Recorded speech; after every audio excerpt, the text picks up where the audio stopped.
जैसे कि आप जानते हैं हिंदी की जो हमारी सीरीज चल रही थी, ठीक है, उसमें आज हम बात करने वाले हैं वर्णमाला के अंदर जितने भी वर्ण होते हैं उन वर्णों का जो उच्चारण स्थान होता है, ठीक है, वो क्या होता है। ठीक, तो कई बार यहाँ से एग्ज़ाम में क्वेश्चन बनते हैं। ठीक, तो यहाँ पर हमने स्वरों का उच्चारण स्थान अलग रखा हुआ है और व्यंजनों का उच्चारण स्थान हमने अलग रखा है। ठीक, लिख मैंने इसलिए लिए सारे ताकि वीडियो लंबा ना बने, ठीक है, और अच्छे से समझ भी आ जाए। तो सबसे पहले हम बात करेंगे उच्चारण का मतलब क्या होता है। उच्चारण का मतलब होता है जो ध्वनि हम बोलते हैं या जो वर्ण हम बोलते हैं वो कहाँ से बोली जाती हैं। ठीक, जैसे कुछ वर्ण होते हैं कंठ यानी गले से बोले जाते हैं, कुछ तालु से बोले जाते हैं, कुछ मूर्धन्य से बोले जाते हैं, कुछ दंत से बोले जाते हैं, कुछ मतलब ओष्ठ यानी होठों से बोले जाते हैं। ठीक, जैसे कि कुछ नासिकें बोलते हैं यानी नाक से बोले जाते हैं। ठीक, तो उन सारे वर्णों का हमें यहाँ पर क्या करना है, विश्लेषण करना है कि कौन सा वर्ण कहाँ से बोला जाता है। ठीक, और किस तरीके के क्वेश्चन पूछे जाते हैं यहाँ पर हम बात करेंगे। ठीक, तो चलिए इसमें देखते हैं सबसे पहले स्वरों का उच्चारण स्थान, यानी कि जो स्वर होते हैं हमारे वो कहाँ से बोले जाते हैं। तो पहला नंबर आता है हमारा कंठ का। कंठ बोले तो ये गला जो है हमारा कंठ, कौन कौन से वर्ण बोले जाते हैं स्वर, ए, ठीक है, आ, आहा, आ, ये अंग की बिंदी लगी इसमें अंग, तो अंग इस तरीके से बोला जाएंगे। तो लेकिन बोला ये भी कंठ से जाता है, ठीक है, लेकिन ये अंग की बिंदी आती है यहाँ पे, तो इनको हम नासिके भी बोल सकते हैं। नासिके मतलब नाक से बोले जाते हैं, थोड़ा सहारा इनका नाक से भी लेना पड़ता है। ठीक, उसके बाद आता है तालु। तालु जैसे कि ई, यानी हमारी जो जीभ है वो ऊपर तालु पर लगती है, जैसे कि ई या ई। तो यहाँ पे क्या है, जीभ जो है हमारी तालु पर लगती है। और कंठ में क्या होता है, जैसे कि ए, आ, ठीक है, आह, अंग, अंग। तो यहाँ पे क्या होगा, जो जीभ होती है हमारी वो क्या होगा, कहीं तालु या कहीं तंत कहीं नहीं टकराती, केवल क्या होता है इसकी जो आवाज़ आती है ए और आ की, कहाँ से आती है, कंठ से आती है यानी गले से आती है, आ कहते हैं ना। मूर्धन्य, मूर्धन्य का मतलब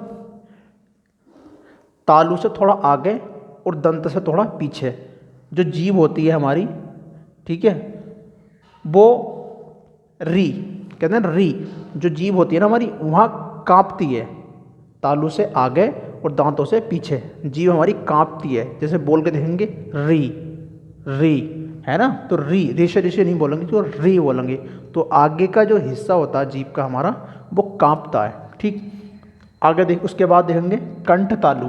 कंठ और तालु दोनों से जो स्वर बोले जाते हैं उनको हम कंठ तालव्य बोलते हैं। क्या बोलते हैं, कंठ और तालु से जो दोनों वर्ण, जो भी वर्ण बोले जाते हैं या स्वर बोले जाते हैं उनको हम क्या बोलते हैं, कंठ तालव्य बोलते हैं। ठीक, ये संस्कृत में भी यही आते हैं और हिंदी में भी यही आते हैं। अब कंठ तालव्य कौन कौन से होते हैं, ए, क्या बोलेंगे, ए और ए, तो आवाज़ कंठ से भी निकल रही है और हमारी जो जीभ है वो तालु पे भी लग रही है, है नी, ए। तो इस तरीके से हम रिपीट करके देखेंगे इसको, ठीक है, तो हमें पता चल जाएगा। उसके बाद कंठ और ओष्ठ, कंठ से और होठों से इन दोनों की सहायता लेनी पड़ती है कुछ वर्णों को बोलने के लिए। जैसे कि औ, तो ए का जो साउंड आएगा वो कहाँ से आएगा, कंठ से आएगा, और ओ की मात्रा का जो साउंड आएगा वो होठों से बनता है, औ, ठीक है, ओ और औ से क्या होता है, औरत, औ। ठीक, तो इस तरीके से हम अगर उच्चारण करेंगे तो हम अच्छे से समझ पाएंगे। ठीक, एग्जाम में बैठ के अगर हमें पता लगाना नहीं, समझ नहीं आ रहा, तो इनका उच्चारण करके देख लो एक बार। ठीक, जैसे कि ओष्ठ, ओष्ठ का मतलब वही है जो होठों से बोले जाते हैं। ठीक है, जैसे क्या ऊ, ऊ, ठीक है, बस अंतर क्या होता है इन दोनों में बोलने का, इसको हम जल्दी बोल देंगे, यानी एक मात्रा का समय लगेगा, इसको थोड़ा जल्दी बोल देंगे, है ना, ऊ, ऊ, इस तरीके से। उसके बाद आते हैं हम व्यंजनों का उच्चारण। ठीक, व्यंजनों का उच्चारण क्या होता है, कंठ से ये भी बोले जाते हैं अब कंठ से कौन कौन से बोले जाते हैं? एक तो आता कै, चे, टे, ते और पे, ये वर्ग आते हैं। ठीक है, वर्ग। मैंने इसको लिखा नहीं, मैं सोच रहा था दूसरे कलर से लिखूंगा। ठीक है, चलो समझेंगे। यहाँ पर देखो, कंठ से जो बोले जाते हैं वो कै वर्ग के बोले जाते हैं। किसके? कै वर्ग। कै वर्ग का मतलब ये है कि इस वर्ग में कै जो है पहले आता है, इसलिए हमने इसका नाम दे दिया कै वर्ग। ठीक है, तो कैसे कैसे पढ़ेंगे इसको? का, खा, गा, घा, णा। तो यहाँ पे कंठ से आवाज निकल रही है, का, खा, गा, घा और णा। तो यहाँ पे णा जो आ रहा है, यहाँ पे नासिक के व्यंजन है ये। ठीक है, देखो ये आता नहीं, यानी कि नाक से सहायता लेनी पड़ती है इस वर्ण को बोलने के लिए। ठीक है, लेकिन आता किसकी कैटेगरी में है? कै वर्ग की है। कौन सा वर्ग? कंठीय वर्ग है। यानी अगर ये ऑप्शन में आ जाए नासिकीय या कंठ, इनमें से कोई एक आ जाए तो हम इसको नासिकीय भी लगाएंगे, क्योंकि हमने यहाँ पर इसको मेंशन कर दिया, रख दिया है। ठीक, उसके बाद तालुव्य, जो हमारे कहाँ से बोले जाते हैं? तालु से बोले जाते हैं, तो वो च वर्ग में आते हैं। ये याद करने का आवश्यक तरीका। ठीक है, कै वर्ग, ठीक है, च है तो च के वर्ग के, और ट है तो ट वर्ग के, त है तो त वर्ग के, और प है तो प वर्ग के। सिर्फ ये याद करने का एक तरीका है हमारा। ठीक, फिर तालु में आता हमारा च वर्ग। तालु से जो बोले जाते हैं वो च वर्ग बोले जाते हैं। चा, छा, जा, झा, या। ठीक है, तो चा, चा। देखो हमारी जीभ जो है ना, बोल कर देखो, चरण करके देखो मेरे साथ साथ, कि जीभ जो है हमारी तालु पे लग रही है। जैसे कि चा, छा, जा, झा, या। तो या का मतलब क्या है? यहाँ पे नासिक है, नाक से भी बोला जा रहा है, या बोला था नहीं। ठीक, आगे चलते हैं। अगली बात है हमारी मूर्धा। ये मूर्धन्य बोल सकते हैं इसको। ठीक है, ये कौन सा वर्ग होता है? ये ट वर्ग होता है। जैसे कि टा, ठा, डा, ढा, णा, टा, ठा, डा, ड़ा, ना, सॉरी, टा, ठा, डा, ढा, णा। ठीक है, ये णा बोल रहे हैं ना, तो नासिकीय भी है ये। और कौन से वर्ग में आता है? ट वर्ग में आता है, इसलिए क्या? मूर्धन्य है।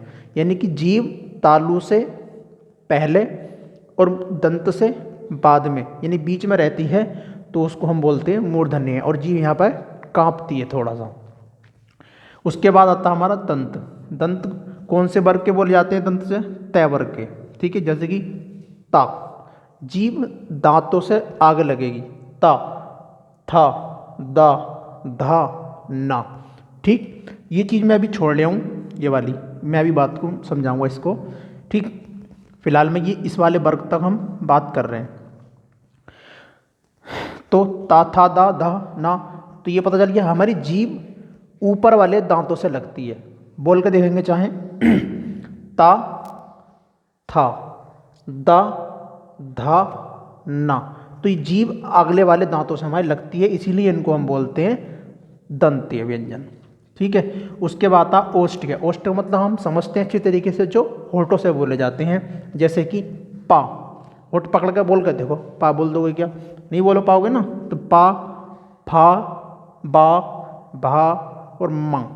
तो माँ को बोलने के लिए नाक की सहायता लेनी पड़ती है, इसलिए इस माँ को भी हम नासिक के व्यंजन के अंदर रखते हैं। ठीक, चलिए अब ये तो हो गए हमारे सारे। अब आता हमारा दंत ओष्ठ्य। दंत ओष्ठ्य केवल एक होता है, जिसका नाम है क्या? वा। क्या है? बै तो ये होता है, बै बकरी, ये होता है बै, वै, वक, वक, बै, वक। ठीक, नासिके, यहाँ पर नासिके कौन कौन से होंगे? एक तो 5 ये वाले होंगे। ठीक, और एक अंग ये वाला होगा। ठीक, ये हमारे 5 और 1 6। ठीक है, ये इसी के अंदर काउंट किए जाते हैं। अब आती है बात इसके अंदर द्विगुण व्यंजन की। ठीक है, पहले है की बात कर लेते हैं। तो है भी जो है ना, ये कंठ से बोला जाता है। बोल कर देखेंगे, हा है नहीं, हा। तो हा कहाँ से बोला जाता है? कंठ से बोला जाता है, इसलिए मैंने इसको इसी कैटेगरी के अंदर रख दिया। क्लियर है बात। उसके बाद हमारा कौन सा मूर्धन्य। मूर्धन्य में इसके बीच में नीचे से जो बिंदु लगी होती हैं इसको हम बोलते हैं द्विगुण व्यंजन। ठीक है, तो द्विगुण व्यंजन होते हैं। और ये एक सहज होता है, ये वाला सहज होता है। कौन सा वाला, शरीफ वाला, षटकोण वाला, षटकोण वाला सहज होता है। ये भी कहाँ से बोला जाता है, मूर्धन्य होता है। और ये दंत वाला जो सहज होता है ये कहाँ से बोला जाता है, दंत वाला, सॉरी ये सपेरे वाला सहज होता है वो कहाँ से बोला जाता है, दंत से बोला जाता है। ठीक, इसमें एक चीज़ और बचा हुआ है शायद, कौन सा, हाँ ये वाला बच गया यहाँ पर, शय शरीफे वाला शय। तो शय शरीफे वाला शय जो बोला जाता है वो तालु से बोला जाता है। ये मैं भूल गया लिखने से। ठीक, बाकी तो आप लोगों के समझ आ चुका होगा। एक बार दोबारा उच्चारण करके देखना इसको बार बार। ठीक है, और एग्ज़ाम में कोई भी क्वेश्चन यहाँ से गलत नहीं होगा, इतना मुझे पता है। ठीक, तो चलिए मिलते हैं एक नए टॉपिक के साथ। फिर वीडियो को शेयर वेयर करता करो, देखना तो खैर तुम्हारे बस की है नहीं, है ना।